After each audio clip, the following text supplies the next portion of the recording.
Alors, on va parler du stockage carbone ou de comment des technologies présentées comme la solution pour décarboner l'industrie sont devenues finalement un petit cheval de Troie avec un récit technologique bien huilé qui promet de sauver le climat mais sans rien changer à nos méthodes de production. C'est un peu ça, on va dire un peu le piège au départ. On en parlera un peu plus avant. Et du coup, qui profite à la fois aux industriels des industries fossiles. Ouais, Et en fait, c'est une technologie qui a été développée à la base par l'industrie du pétrole.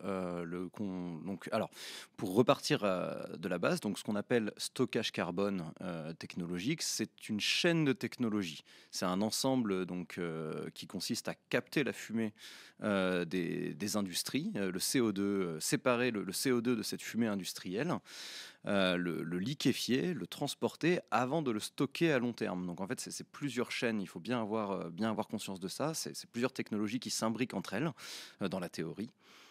Euh, ouais, cette technologie, elle a été développée il y a quand même une cinquantaine d'années presque maintenant par l'industrie du pétrole, qui l'utilise aussi, qui utilise l'injection déjà du CO2 pour augmenter la rentabilité de certains puits. Ça s'appelle le Enhanced Oil Recovery. C'est une technique qui augmente en fait la rentabilité des puits de pétrole. Mhm. Ce CO2 qui est injecté par des entreprises comme Total Energy ou Eni, il est directement relâché dans l'atmosphère. Là, l'évolution verte entre guillemets, c'est de le piéger sous terre pendant des milliers d'années, de manière à ce que le carbone soit réabsorbé par la croûte terrestre. L'idée, si j'ai envie d'expliquer ça comme si j'étais un enfant de 5 ans, c'est qu'on ne va pas produire moins de déchets, on va enfouir les déchets et se dire qu'on ne les voit pas. C'est ça.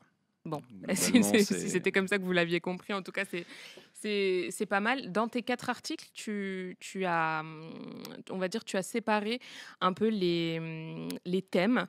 Tu as voulu être le plus didactique possible afin qu'on puisse comprendre au mieux. Et moi, je pense qu'on peut commencer en répétant un petit peu. euh, Qu'est-ce que c'est que ce stockage carbone? Tu nous as expliqué que c'était une captation directement auprès des entreprises polluantes. Dans les articles, tu expliques que c'est principalement tu mets en tout cas l'emphase sur les entreprises qui produisent du ciment.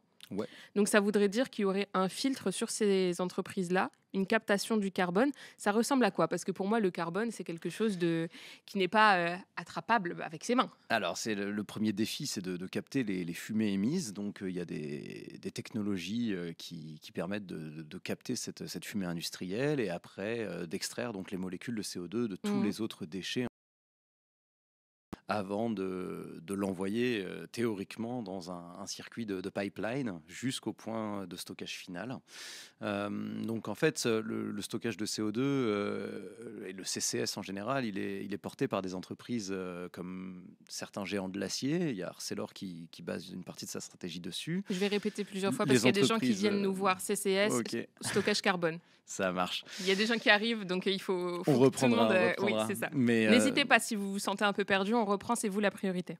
On et- parle pas entre nous. Nous, on a lu les articles et toi, tu les as écrits. c'est vrai. Il y a l'industrie cimentière aussi, Ouais. il y a l'industrie des engrais qui, en fait, parie sur cette technologie pour prétendre que les émissions d'énergie fossile qui servent à la création de ces matériaux ou de ces produits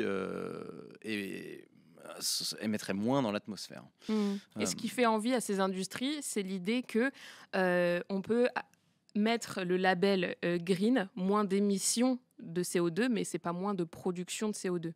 ouais, Et c'est donc, ça. en fait, on ne produit pas moins pour C'est moins émettre. tout l'avantage de cette solution pour ceux qui la prônent, c'est qu'en fait, ça permet de continuer ce qui s'appelle le business as usual, donc le business comme Comme d'habitude. d'habitude. On ne change pas réellement l'énergie, par exemple, qu'on utilise, juste on capte et on stocke le carbone. Donc c'est un moyen de mettre le problème de côté. On a déjà beaucoup de questions dans le chat, on vous voit, ça nous fait plaisir que ça vous intéresse autant ce sujet.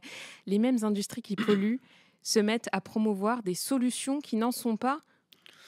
C'est la Euh, question à laquelle tu as essayé de répondre parmi ouais, tous tes articles. en tout cas, nous, ce qu'on a essayé de montrer, c'est qu'effectivement, le stockage carbone, c'est ce qu'on pourrait appeler une fausse solution. Parce que donc, ça permet effectivement de réduire théoriquement les émissions de CO2 dans l'atmosphère. Dans les faits, ça marche pas tout à fait. La technologie, elle est considérée comme immature par le consensus international. Euh, ça permet aussi aux entreprises qui proposent ces solutions, qui sont des entreprises pétrolières et gazières, Mhm. de créer aussi des nouveaux marchés. La tendance étant à la réduction de l'exploitation des énergies fossiles du fait de l'urgence climatique. Se placer sur ce nouveau marché du CO2 industriel, c'est un nouveau business pour elles aussi. Donc, vu qu'elles maîtrisent la technologie, comme on a pu le dire il y a quelques minutes, Mhm. elles vont maintenant le proposer à des entreprises qui sont très émettrices, qui utilisent beaucoup d'énergie pour leur production. Mhm. On nous dit, bon, c'est un petit peu mettre le problème sous le tapis. On nous dit aussi CCS, stockage carbone. Ok, ok, je processe exactement. CCS, c'est Carbon Capture and Storage, donc la capture du carbone et on va dire son stockage. Et il y a aussi un autre acronyme que tu utilises beaucoup dans tes articles, c'est le CDR. Ouais, alors les CDR, c'est une sous-technologie du stockage carbone, donc Donc ça vous s'appelle prenez donc les un cadre avec le CCS, à l'intérieur, il y a le CDR, Carbon Dioxide Removal, le ouais, retrait de du carbone. dioxyde de Donc il carbone. y a deux types de CDR globalement. Il y a ce qu'on a dit au début, donc les forêts et les océans, mais qui jouent de moins en moins leur rôle de puits de carbone, et des solutions technologiques. Ça peut être ce qui s'appelle le Direct Air Capture. Donc c'est une grosse usine qui en fait est censée filtrer et isoler le CO2 dans l'air avant de le stocker sous terre, ou encore un autre système qui s'appelle le BECS, donc c'est Bioenergy with CCS.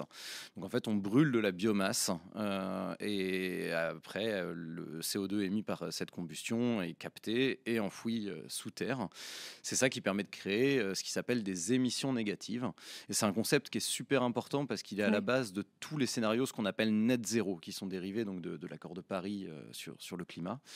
Euh, et qui vise en fait à faire repartir le CO2 sous terre en l'occurrence. Mhm. C'est des concepts qui sont assez difficiles à expliquer juste comme ça, mais normalement dans l'article c'est assez bien expliqué, je pense. Ouais, je vous encourage encore une fois à lire l'article. Et je précise encore une fois que le dernier épisode de ces articles est en accès libre pendant le live. Ensuite, vous devrez nous payer parce qu'on travaille pas pour rien, je plaisante. Mais en tout cas, le dernier article est en accès libre pendant la durée du live. Si vous voulez vous abonner, évidemment, nous, ça nous fait plaisir parce que c'est quand même un gros travail. Tu l'as redit, c'est 6 mois. Et tout en ayant ton travail de tous les jours à côté, Ouais. tu as vraiment donné du tien. Donc, si jamais vous voulez nous remercier avec un clic sur l'un des articles, sur une question aussi que vous pouvez nous poser, allez nous suivre sur les réseaux sociaux et un abonnement, ça c'est le Graal du Graal, si vous pouvez vous le permettre. On a des tarifs spéciaux pour pouvoir voilà, s'adapter à vos besoins et à vos possibilités. En tout cas, hop, je reviens vers nous et on va reprendre une question. C'est surtout pour maintenir un système capitaliste et productiviste en mode regardez, on peut stocker, donc on continue à polluer. Est-ce que tu es d'accord avec cette analyse ou c'est plus compliqué que ça? On peut prendre ce raccourci-là. Globalement, en fait, ce qu'on réalise aujourd'hui, c'est qu'on est incapable de tenir les trajectoires de réduction des émissions de gaz à effet de serre pour maintenir la hausse des températures en dessous de 1,5 à 2 degrés, qui sont donc prévues par l'accord de Paris. Aujourd'hui, les émissions ne baissent plus. Tout le monde, tous les indicateurs sont au rouge, et le CCS en fait s'inscrit dans cette logique-là, pas, enfin, comment dire, de business as usual. Mmh. Ça vient vraiment s'imbriquer en fait dans cette dynamique. Mmh. Pourquoi est-ce que les géants du pétrole mettent de l'argent ou en tout cas essayent de capter de l'argent parce qu'on n'en a pas encore parlé, mais il y a un gros enjeu par rapport à ça. C'est d'où vient l'argent pour pouvoir préparer ce CCS, ce stockage de carbone. Euh, Pourquoi est-ce que les grands industriels font la promotion Alors, ce qu'il faut savoir, c'est que les pétroliers, donc on peut prendre Total par exemple, qui s'apprête à ouvrir, qui a même déjà ouvert, mais qui s'apprête à injecter ses premières tonnes de CO2 en Norvège. En fait, ils ont développé ce qui s'appelle des sites de stockage. Mhm. Donc, c'est d'anciens puits pétroliers épuisés, des gisements épuisés, en fait, qu'on va remplir en théorie avec du CO2. Donc eux, ils proposent cette infrastructure-là et ils offrent la solution pour les industries très émettrices de manager en fait d'une certaine manière le carbone, de s'en occuper, et de l'emmener jusqu'au au point d'injection. Le problème, c'est que cette technologie elle coûte extrêmement cher. Elle est très très très très capitalistique comme technologie. Elle demande beaucoup d'investissement et en fait c'est pas rentable pour le moment. Mhm. Et du coup quand c'est pas rentable, là la solution qui a été trouvée c'était de soutenir avec de l'argent public, avec des subventions en fait pour permettre à ce marché européen du carbone industriel de se lancer en fait. Donc ça prend plusieurs formes, ça prend la forme de subventions directes aux entreprises.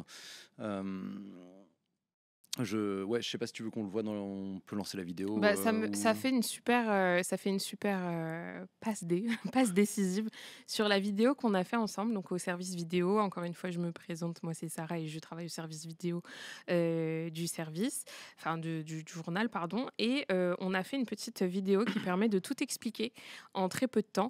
Je vous laisse avec la vidéo et ensuite on reprend pour parler de ce qu'il y a derrière ce rêve technologique et des problématiques qu'il peut y avoir derrière. À tout de suite.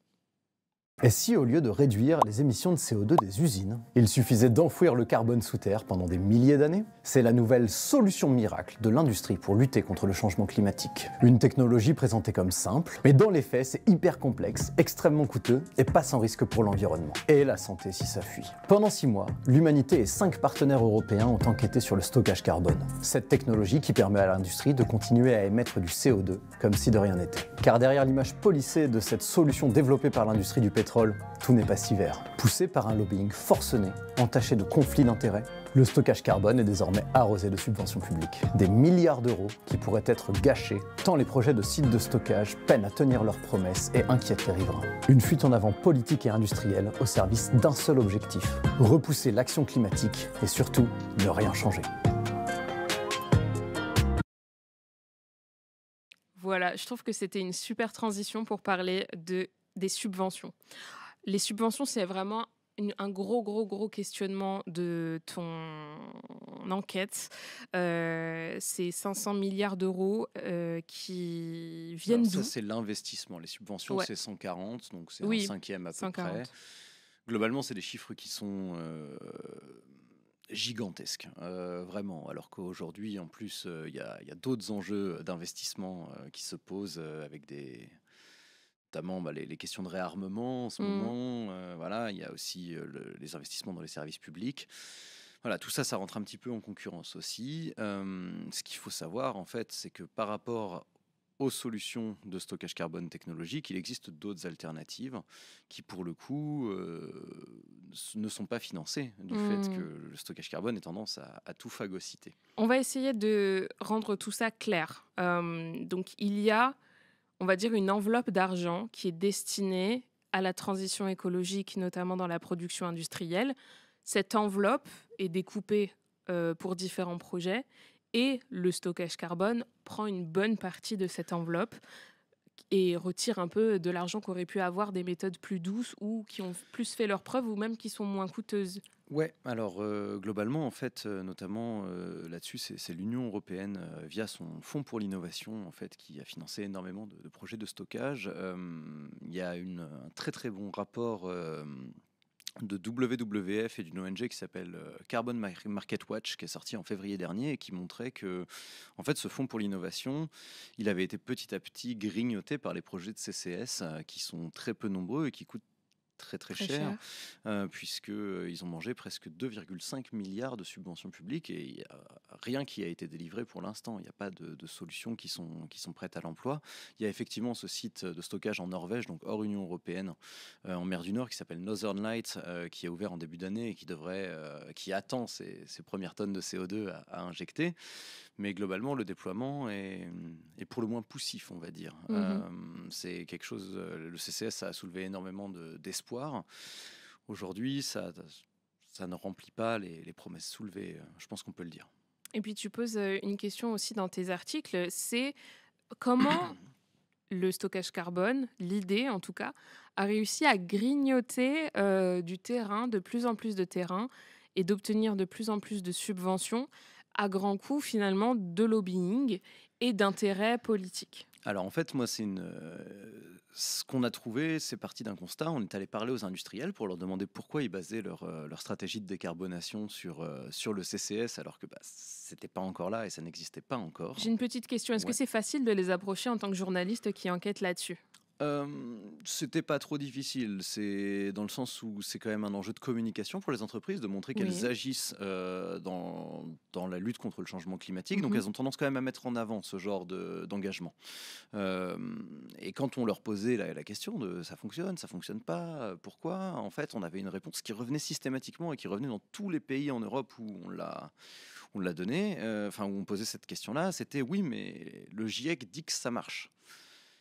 Et on s'est un peu posé la question parce que le GIEC dit pas vraiment ça. Déjà, le GIEC, ça veut pas dire grand-chose. Le GIEC, c'est une organisation internationale qui regroupe des scientifiques de plein de pays, qui produit des rapports, mais il y a différentes théories, idées, différentes spécialités Différents sont courants de regroupées. pensée Différents également. courants de pensée Donc en aussi. gros, le GIEC, il ne faut pas que vous le pensiez comme un organisme homogène. Il y a différents courants de pensée qui vont dans le même sens ou alors qui se croisent un petit peu à des moments donnés ou alors Mais les qui décisions divergent. sont prises par Et les consensus. décisions sont prises par consensus.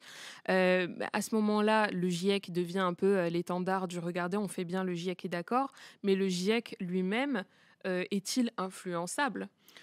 Alors, c'est une question qu'on s'est posée parce que, en fait, on est tombé sur le profil d'un chercheur, notamment, qui est vice-président du groupe 3 et qui aujourd'hui est l'un des... Voilà, donc Oliver Gedden, un scientifique allemand, qui est vice-président du groupe 3. Le groupe 3, c'est le groupe qui est chargé de trouver les solutions pour lutter contre le changement climatique. Donc, c'est déjà un groupe qui est largement dominé par ce qu'on appelle les économistes du climat, qui font donc des modèles pour définir des trajectoires visant à limiter le réchauffement climatique.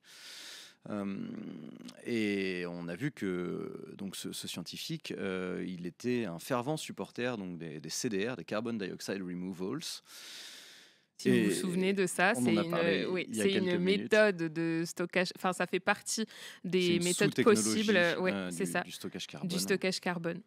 Et en fait, on a vu qu'en 10 ans, on est revenu en arrière sur ces différentes déclarations publiques.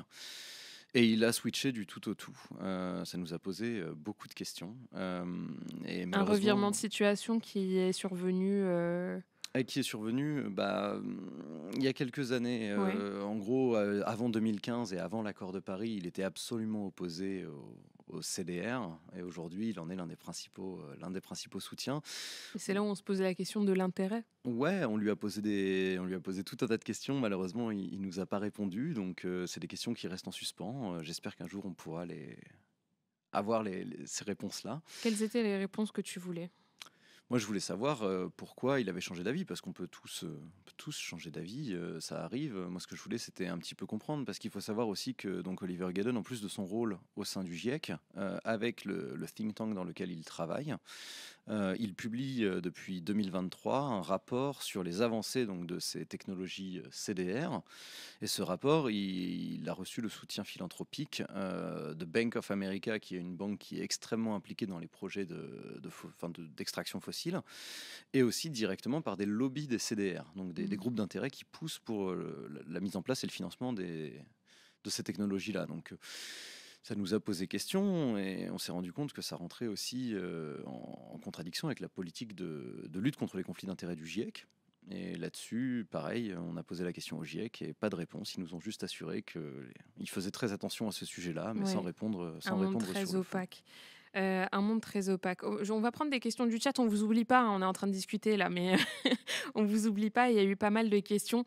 L'article part-il des stockages carbone faisant consensus dans la communauté scientifique, s'il en existe, peut-être par la restauration d'espaces naturels, j'imagine. Alors, pour le coup, on est vraiment allé sur le stockage carbone, la technologie de stockage carbone. On a voulu montrer en gros comment ça se déployait et comment ils avaient réussi à se frayer une place. Effectivement, la restauration des espaces naturels, ça fait partie des solutions. Et c'est des solutions qui malheureusement sont difficiles à mettre en œuvre et à garder sur le long terme parce qu'encore une fois, en fait, tout le carbone qui est émis par les activités humaines, il va prendre énormément de temps à être absorbé. Donc c'est très compliqué, Hmm. globalement. Mais non, on est allé vraiment sur les technologies CCS et CDR pour raconter un petit peu ce qui s'y passe en ce moment. Il y a Idensen qui nous demande quels sont les risques pour l'environnement si on les connaît ou alors pour la santé humaine. Alors, effectivement, le CCS, donc, ça consiste à transporter et à stocker du carbone qui est sous une forme qui s'appelle supercritique, donc qui est compressé. En cas de fuite, et il y a des risques de fuite tout le long de la chaîne, de l'émission des cheminées industrielles en passant par le transport et jusqu'au stockage. Ça a évidemment des conséquences pour les milieux naturels s'il y a une fuite. Et en plus, oui, des fois, ça peut être dangereux pour la santé humaine. Normalement, c'est pas mortel, mais en tout cas, si un nuage de CO2 supercritique vous fonce dessus, Ça fait pas du bien. c'est pas un moment agréable à passer. Donc il faut imaginer que ce CO2-là, il est concentré. Ouais, il est extrêmement concentré. Euh, mais il n'est pas mortel. Si c'est la question, si ça peut répondre à la question. Il y a Koala Absurde. Ah, Koala Absurde, c'est bien trouvé. Qui nous demande les subventions publiques françaises ou européennes. Les deux, mon capitaine. Alors, il y a d'abord des subventions européennes dont on a pu Ouais, en discuter là avec le tout à fond. l'heure. Ouais, avec le Fonds pour l'innovation. Et en fait, la France, l'État français va donf dedans. C'est dans l'article qui est d'ailleurs en accès libre là, le temps du stream. Je vous Oui, invite à aller le regarder. regardez, hop, vous allez sur Euh, l'humanité, stockage carbone, la fuite en avant, c'est une série de 4 épisodes.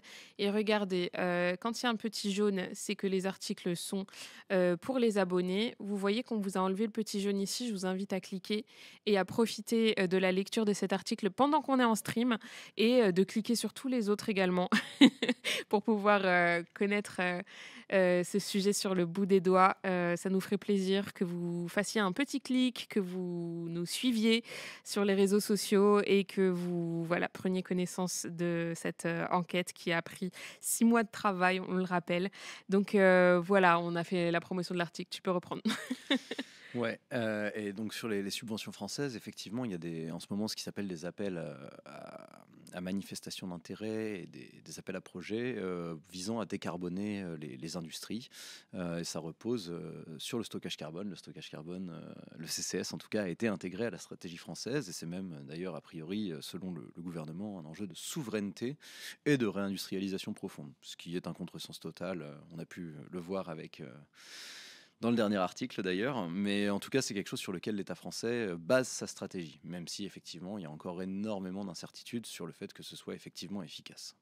Il y a Ashmanson TV qui nous demande est-ce que c'est donc une campagne de communication écologique ou j'ai mal compris. Alors, est-ce qu'on présente le stockage carbone comme une solution écologique et c'est ce qu'on appelle le greenwashing. On n'a pas déterminé le terme. Peut-être que parce que ce serait enfoncer une porte ouverte, mais on ne sait jamais. Le greenwashing, c'est se présenter comme écologique, comme prônant la transition écologique et la défense de l'environnement. En façade, en vernis, et derrière continuer ses activités polluantes. Ouais, c'est ça. Est-ce que Long story tu, short. est-ce que tu, est-ce que tu as l'impression que dans ce cas-là, promouvoir le stockage carbone, c'est faire du greenwashing? À mon avis, oui.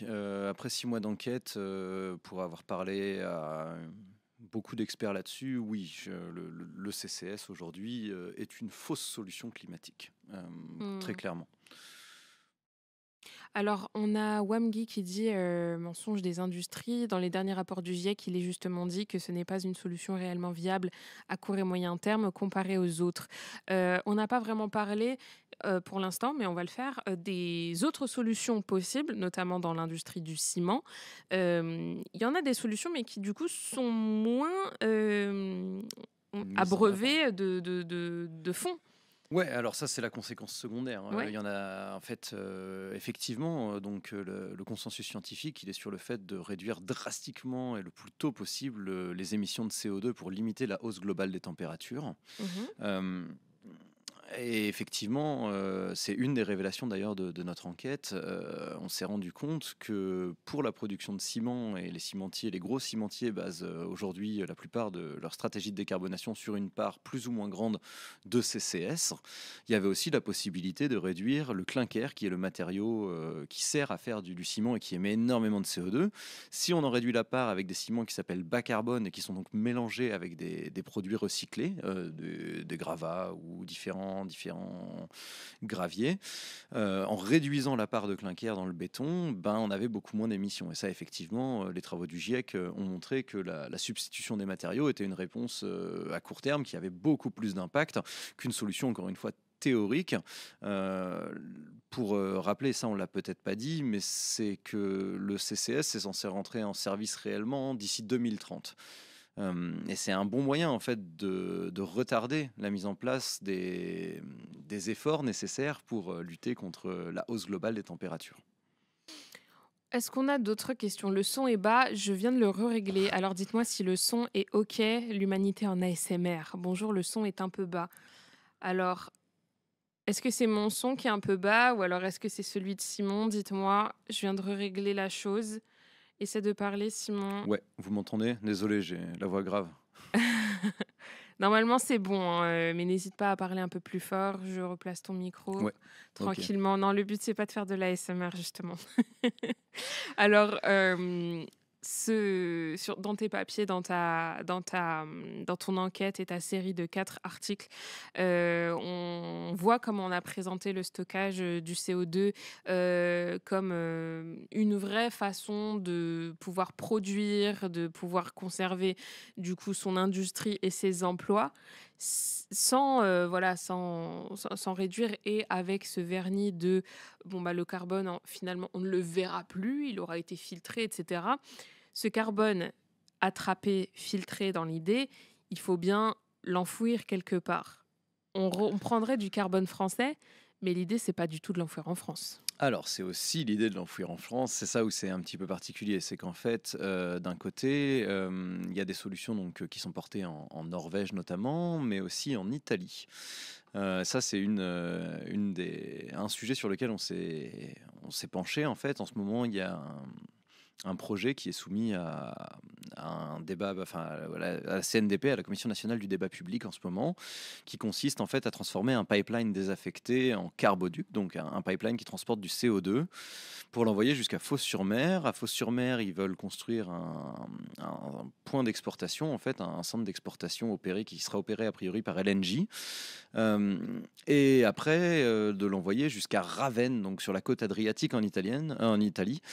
Vous avez le schéma là, par bateau. Et on s'est rendu compte que les bateaux n'existaient pas. Encore, ils n'avaient pas été construits et les seuls chantiers navals qui sont en mesure de construire ces bateaux qu'on appelle LCO2, selon nos informations, en fait, ils sont en Asie, ils ne sont pas en Europe. Donc il y a aussi des enjeux de souveraineté là-dessus. En tout cas, Callisto, c'est le nom de ce site de stockage. Il doit rentrer en service d'ici 2030. Ce sera compliqué. On voit 2 choses un peu absurdes. Alors j'espère que vous voyez ma souris sur l'écran. Donc déjà, on voit le tour qu'il faudrait faire pour arriver jusque sur le site plutôt que de prendre la voie terrestre. Donc c'est déjà une très longue traversée pour arriver à un point qu'on pourrait facilement à vol d'oiseau avoir plus proche. Tu m'as expliqué également pourquoi est-ce qu'on contourne la Sicile plutôt que de passer par ce canal. Alors ça, c'est une source qu'on a interrogée qui travaille sur ce sujet-là, qui nous expliquait qu'en fait, la capacité des bateaux était tellement petite comparée à d'autres bateaux qui transportent du gaz, par exemple les méthaniers. Les LCO2, ils transportent une quantité de CO2 qui est bien plus faible, une quantité de matière qui est bien plus faible. Et en fait, si on veut stocker des millions de tonnes chaque année, eh bien, ça boucherait donc le détroit de Messine qu'il y a entre la pointe de la Sicile et la Calabre. donc la pointe de la botte. C'est pour ça que sur le plan, il est prévu de contourner la Sicile carrément pour éviter d'embouteiller ce coin-là. Effectivement, comme il y avait dans le chat, il y a un coût écologique du trajet en plus. Le transport par bateau, ça crée ce qui s'appelle des émissions indirectes, parce que les bateaux, ils tournent au LNG, au gaz naturel. Donc c'est de l'énergie fossile et ça émet en plus des gaz à effet de serre tout le long dans le cadre du transport. Donc on voit à quel point c'est compliqué, on voit à quel point l'argent part dans des choses qui n'existent pas encore. Moi, j'ai envie de te poser une question. Quand on parle de subventions et d'argent pour des solutions qui ne sont même pas encore mises en place, des bateaux qui n'existent toujours pas, des routes maritimes qui ne sont pas empruntées, cet argent, il est où? Est-ce qu'il est en stand-by? Alors pour le moment, il y a effectivement, c'est de l'argent qui est promis. Il y a peu ou pas d'argent qui a été versé, notamment pour Callisto. Les porteurs du projet de ce pipeline qui s'appelle donc Rhône CO2 et qui pour la concertation publique a été renommé Rhône Décarbonation, c'est assez marrant, il faut le noter quand même. Ils basent la rentabilité de leur projet sur l'obtention de subventions publiques. En fait, c'est vraiment quelque chose qu'on a retrouvé tout au long des rapports qui ont été produits par les hauts fonctionnaires français, italiens, allemands ou hollandais. C'est qu'en fait, pour le lancement et le déploiement de du stockage carbone, du réseau de stockage carbone européen, il y a un paradoxe qu'on pourrait appeler le paradoxe de l'œuf ou la poule. Est-ce qu'on a d'abord besoin que les émetteurs commencent à capter avant qu'on crée les moyens de transport et les sites de stockage, ou est-ce qu'au contraire, il faut qu'on ait toute l'infrastructure avant qu'on commence à capter? On est un peu entre les deux, et en fait, du fait que ces projets ne soient intrinsèquement pas rentables, en fait, c'est l'État qui vient compenser le différentiel avec des subventions publiques. Mhm. Est-ce que vous avez des questions dans le chat concernant les éléments qu'on vient de donner, concernant ces pipelines, concernant cette flotte invisible qui n'existe pas encore, concernant la dangerosité du connu ou alors, il y a forcément des choses qu'on ne connaît pas encore sur les risques de fuite. J'imagine qu'à un moment donné, si ça Il y arrive, a on un travail pourra... qui a été fait. Moi, je me suis entretenu avec l'INERIS, donc qui gère les risques industriels en France. Et pour le coup, effectivement, il rappelait qu'il y avait besoin de faire des études systématiques. Mais voilà, le travail, en tout cas, de l'étude sur la dangerosité du CO2, il est en cours il est en train d'être fait. Et les fonctionnaires, les employés de l'INERIS font un très bon travail. Donc là-dessus, on devrait avoir les informations. Mmh. Il y a aussi un élément qui est très important, en tout cas, à la fin de la lecture de tes papiers, on se rend vraiment compte à quel point, il y a comme une triple entente autour du stockage carbone entre les industriels, bien sûr, qui ont tout à gagner à continuer à produire et à avoir une belle image de marque, au moins pour récupérer les subventions. Deuxièmement, la politique, puisque si on veut continuer à produire autant, c'est pour conserver des emplois et ne pas que les industriels partent à l'étranger. C'est aussi leur levier on va dire, de négociation. Il y a aussi, on le voit, le côté lobbyiste de certains scientifiques qui veulent imposer ou alors en tout cas amener au GIEC ou alors au Parlement européen leur vision de moins de carbone dans l'industrie. En fait, ce qu'il faut bien comprendre pour comprendre tout l'enjeu de ce sujet, c'est que le stockage carbone, c'est une promesse de solution. Ça permet de dire dans 10 ans, on aura une solution. Donc, vous inquiétez pas, on continue, ça va bien se passer. Plus tard, ça va marcher. C'est quelque chose que, par exemple, Andreas Malm, l'auteur suédois, dans son dernier livre qui s'appelle Overshoot, qui est vraiment pas mal, je vous conseille d'aller le lire. Il l'explique. C'est vraiment, en fait, ça permet de maintenir le statu quo et de promettre une solution dans le futur. Et en fait, du coup, de réduire le sentiment d'urgence climatique aussi. Mmh. C'est un moyen de continuer comme si de Comme si rien on n'était. avait encore un peu le temps. Juste pour répondre à Yidensen, Oui. concernant le développement de technologies qui utilisent le CO2, alors c'est aussi un des gros arguments du CCS, qui s'appelle aussi parfois CCUS. Le U, c'est pour utilisation. Le CO2, on peut aussi, certains industriels souhaitent l'utiliser pour faire notamment des biocarburants.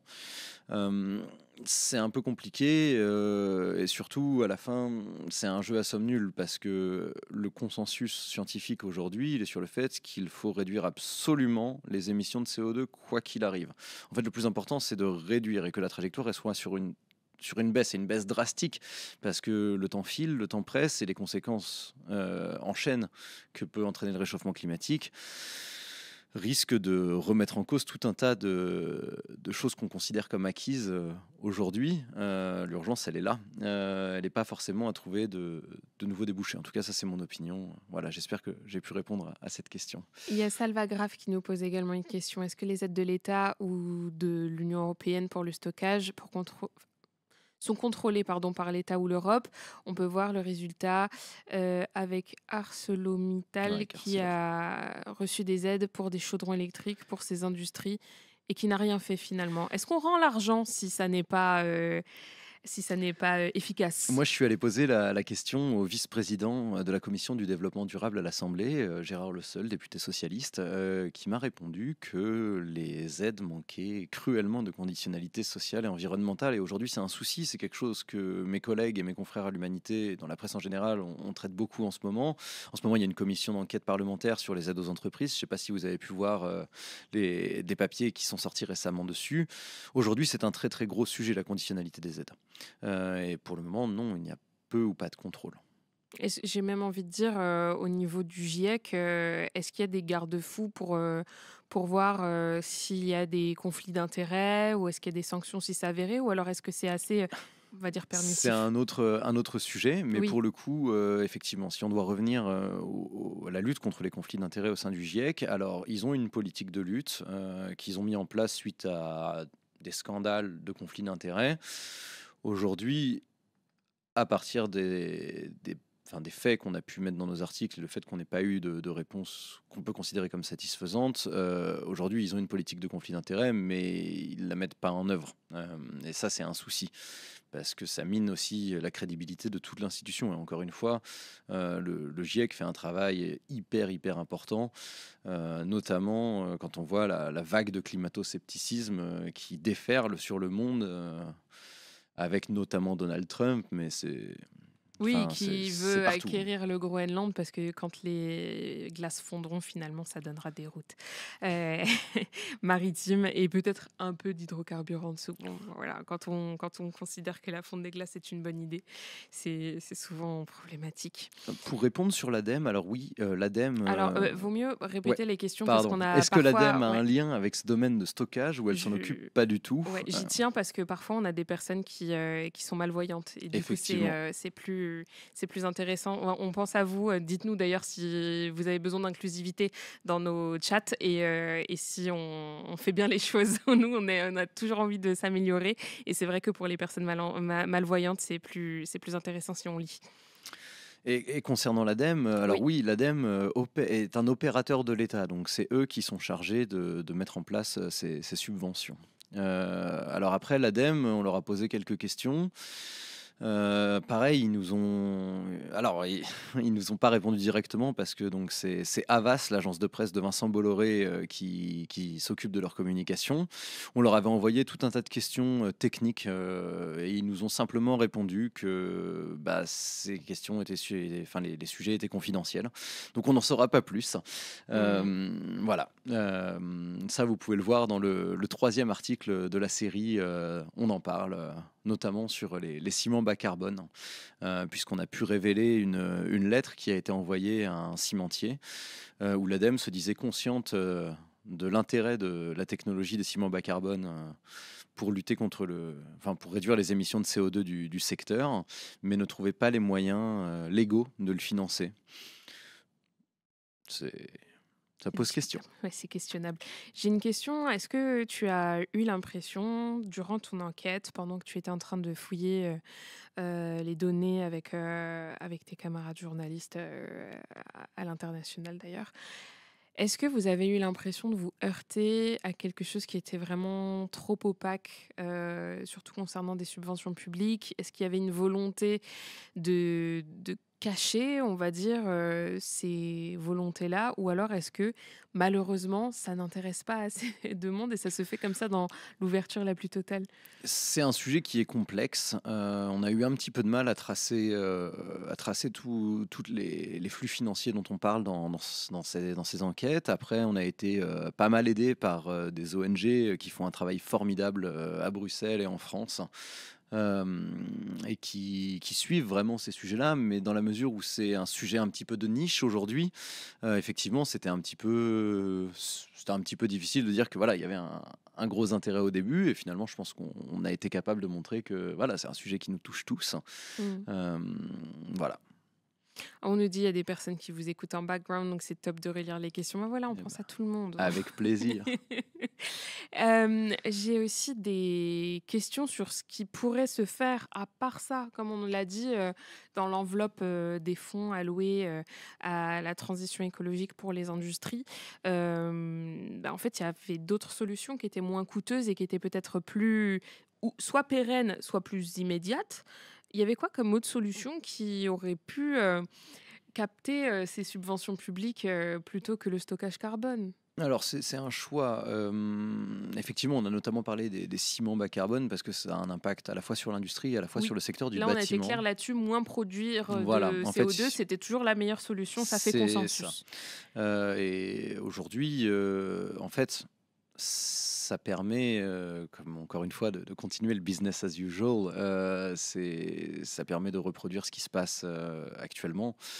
Donc aujourd'hui, effectivement, la décroissance, c'est un gros mot chez les décideurs politiques aujourd'hui. Donc voilà, tant qu'on reste dans ce paradoxe-là où il faut continuer à croître et à produire pour augmenter le PIB, ben, on va arriver à un contresens face à l'urgence écologique. Et ça, je pense que le chat en est conscient. Donc en fait, il y a un effet de balancier où on essaye à la fois de donner quelques bons points pour la transition écologique et en même temps cette peur économique et politique que les industries qu'on considère polluantes parce qu'elles le sont sur le ciment en fait partent vers des pays qui sont moins regardants sur l'écologie et sur la production de CO2. C'est un véritable risque. En fait, aussi, qui bénéficie, qui veut se lancer dans le CCS, ce sont la plupart du temps des multinationales. Mais les multinationales, elles sont donc présentes par Dans différents définition pays, dans sur différents différents pays. continents. C'est ça.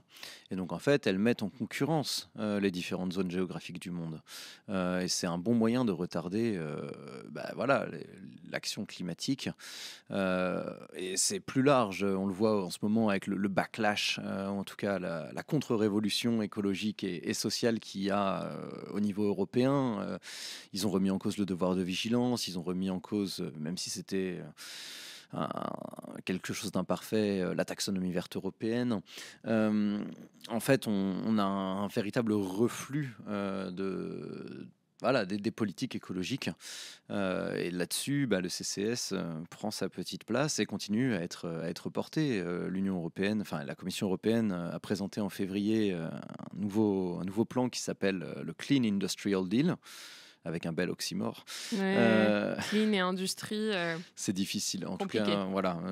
Et qui, en fait, ouvre la porte complètement au stockage carbone pour décarboner. On nous dit ça ressemble encore une fois à une méthode pour se faire de l'argent tout en prétendant lutter contre les dérèglements climatiques auxquels les grosses industries ont elles-mêmes pris part. Oui. C'est bien résumé. C'est très très bien résumé. On nous dit juste au-dessus, quand on parle de stockage, il n'y a rien de matériel. C'est juste un échange marchand virtuel. Mais les pipelines qu'on promet sont très matériels. Les bateaux à venir sont très matériels.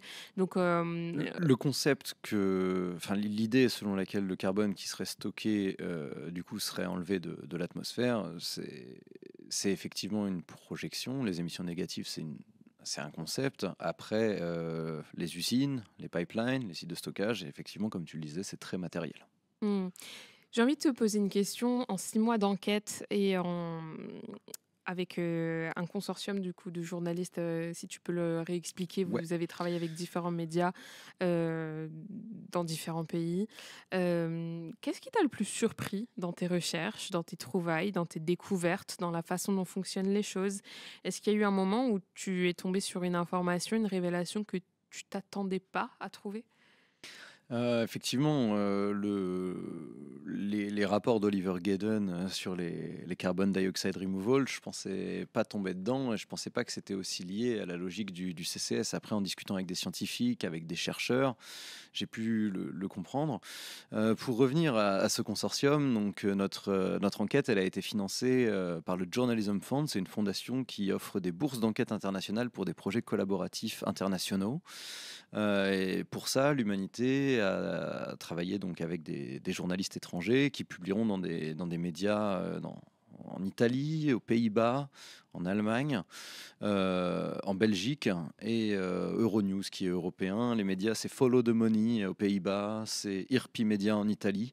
Les révélations sortiront pour eux un petit peu plus tard parce qu'on a eu quelques galères pour se coordonner sur la diffusion. Mais voilà, il y a encore beaucoup d'infos qui vont sortir à l'échelle européenne. Mhm. Puis ce qui a été, ce qui a été difficile, c'était de creuser ce sujet et d'aller voir aussi qu'est-ce qu'il y avait derrière ce lobbying aussi bien rodé. Parce que les lobbies du CCS et des CDR, c'est efficace, c'est convaincant, ils travaillent beaucoup et bien. Donc c'est difficile de déconstruire leur discours aussi. Est-ce que tu peux, ne serait-ce que expliquer, on va dire en gros, le travail d'un lobby?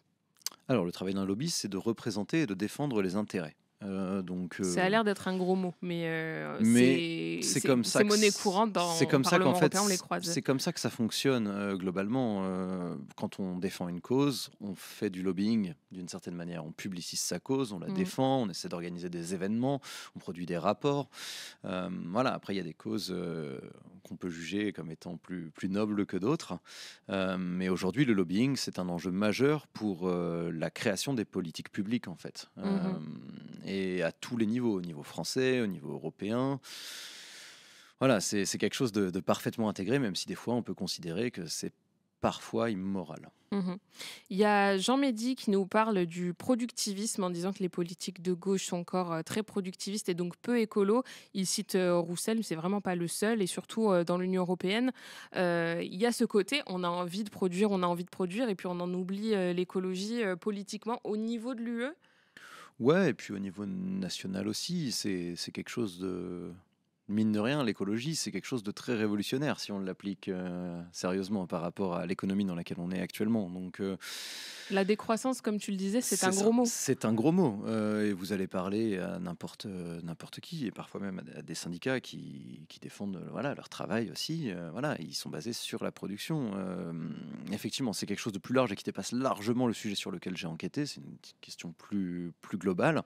Mais effectivement, le productivisme est une des raisons de la crise écologique dans laquelle on est. Donc il faudra aussi soulever ces questions-là politiquement, je pense. Oui, d'où cet effet de balance dont on parlait, conserver les emplois de façon locale et du coup conserver des emplois, on les justifie par la production, et d'un autre côté, voilà, rendre les industries moins polluantes. C'est aussi pour ça que une idée comme le stockage carbone a réussi à faire son trou aussi profondément comme ça dans les différentes institutions qu'on a évoquées. On nous dit la vraie écologie, c'est un changement total du fonctionnement économique et social. On dit souvent que l'écologie sans lutte sociale, c'est du jardinage. Comment est-ce qu'on combine le fait de changer nos habitudes industrielles et conserver comme ça de la production? On a pris l'exemple du ciment avant, en changeant des composantes des industries polluantes. Ça peut être une solution.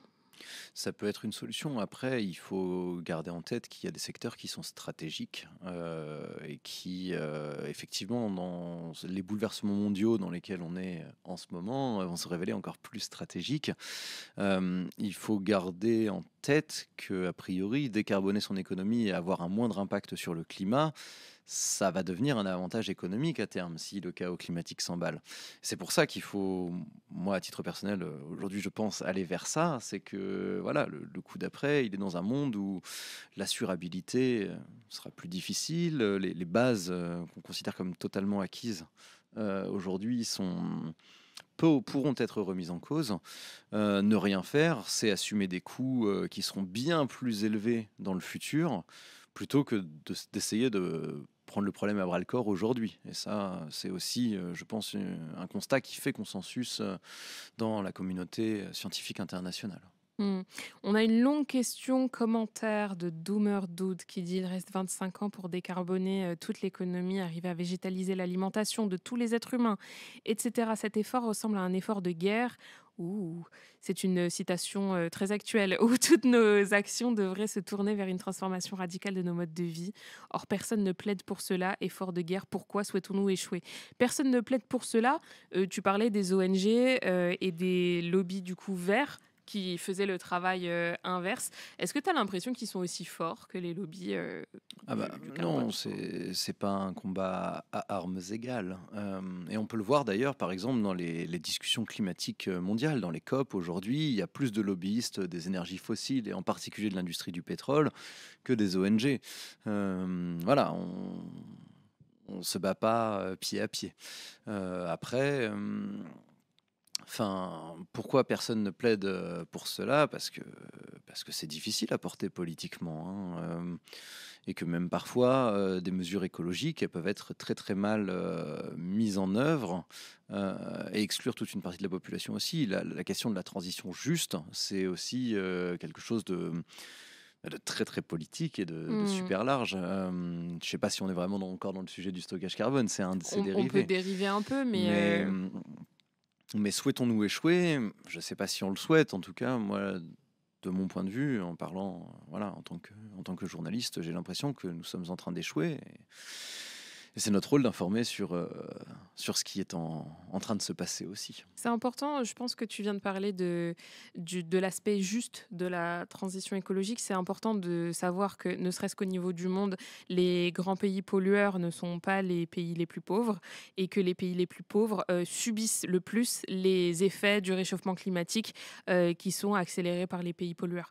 Donc, dans tous les cas, voilà, on a tendance un peu souvent à avoir cette phrase nous avons tous la même terre, nous buvons tous la même eau. Non, c'est plus compliqué que ça. Et il y a des populations qui sont précarisées, paupérisées, qui soient du sud global ou même en France, les personnes les plus précaires sont celles qui subissent de plein fouet le dérèglement climatique. Voilà, c'était ma petite déviation à moi. Je tenais à l'ajouter. Jean-Mehdi qui revient vers nous. On est très content que tu aies plein de questions et d'ailleurs, on en voit beaucoup. On va vous rattraper, vous inquiétez pas. Alors que la décroissance est un gisement d'emplois incroyable, mais d'emplois intelligemment pensés et collectivement utiles, ça peut être compliqué, en tout cas politiquement, à présenter. On n'a pas envie d'être le président ou alors d'être le dirigeant qui va faire produire moins. Pour l'instant, c'est encore très compliqué C'est de strictement prôner la impossible. décroissance. C'est Quoi. strictement impossible. C'est difficile. Pourquoi ne pas utiliser le terme planification ou est-ce encore connoté planification. Est-ce que tu as une réponse pour ça? La planification là-dessus, oui, on pourrait toujours dire la planification. Après, pour le coup, moi, je peux pas m'avancer. Je vais pas répondre politiquement là. Mm. Aujourd'hui,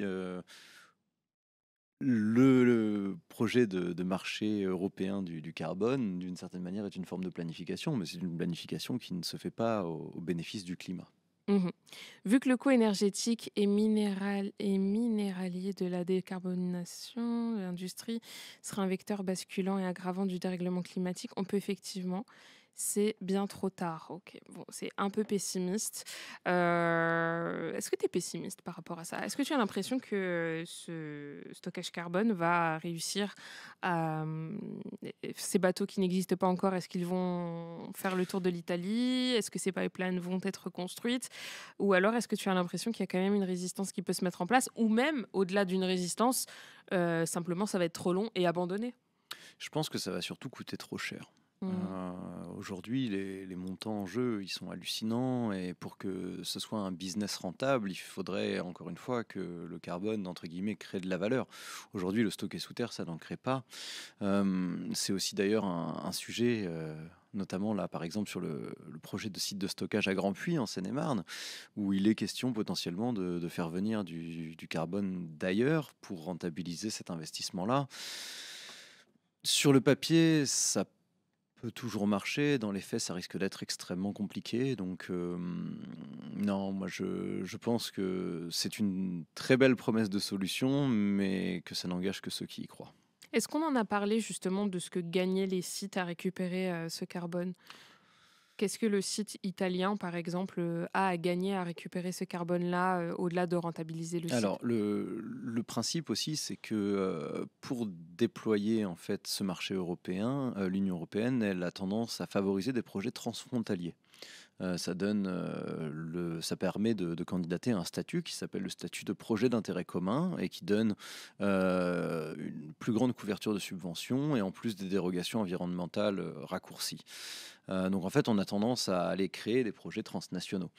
C'est valable pour l'Italie, où c'est peut-être, enfin pour le projet Callisto, où c'est peut-être le plus hallucinant au vu du transport nécessaire par bateau. Mais par exemple, sur le papier qui vient de sortir, où on parle du projet Picasso qui était prévu à Lac et qui a été annulé du fait de l'opposition des politiques d'ailleurs et des industriels sur le site qui était retenu pour le stockage, il implique aussi un transport transfrontalier des aciéries ArcelorMittal des Asturies jusqu'en France.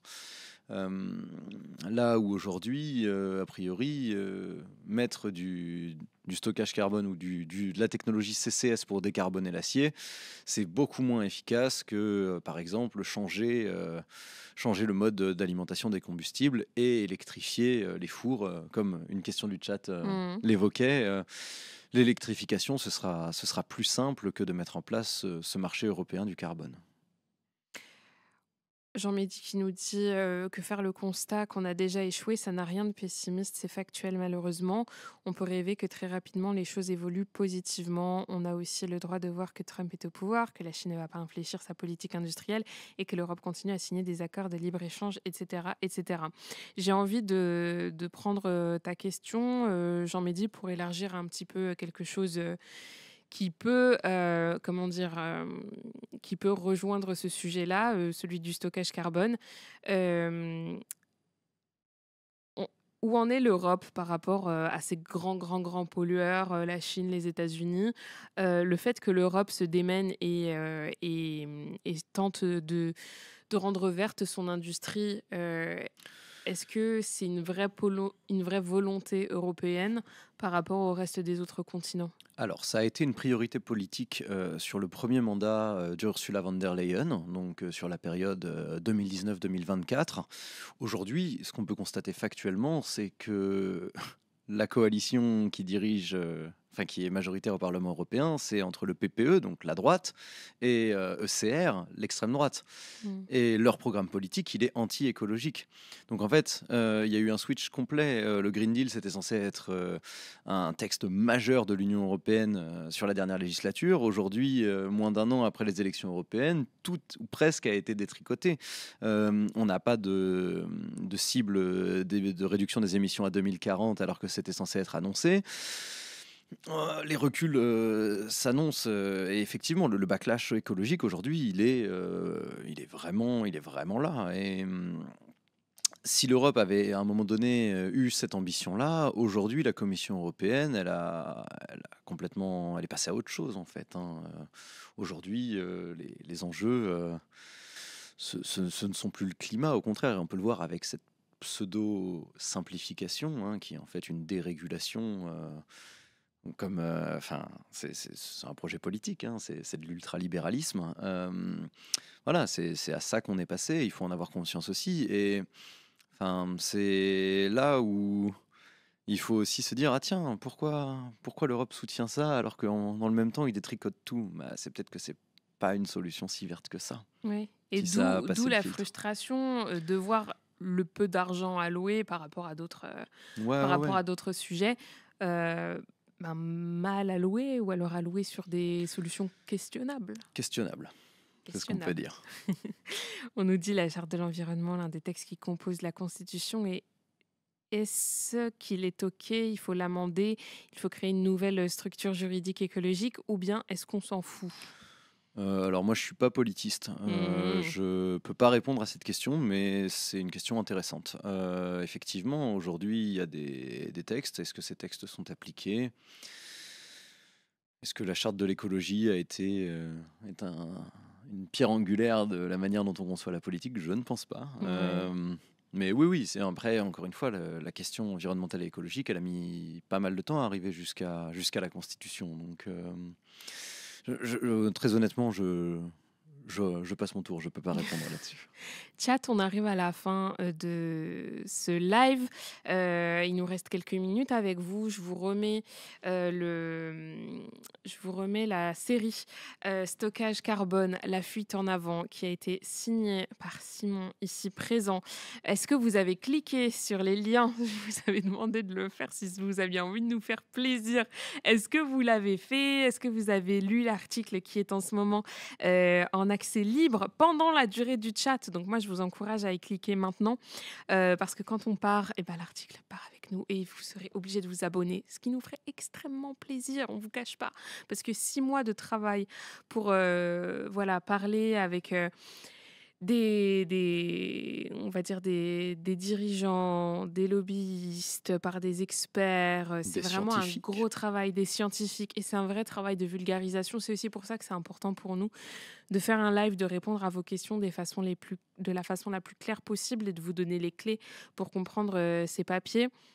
C'est vrai qu'on présente souvent les questions écologiques comme des questions très compliquées, très complexes, etc. Mais au final, quand on s'y penche et quand on explicite un petit peu les choses, on se rend compte à quel point ça nous touche tous, à quel point les histoires de subventions, en fait, touchent tout notre continent et nous-mêmes.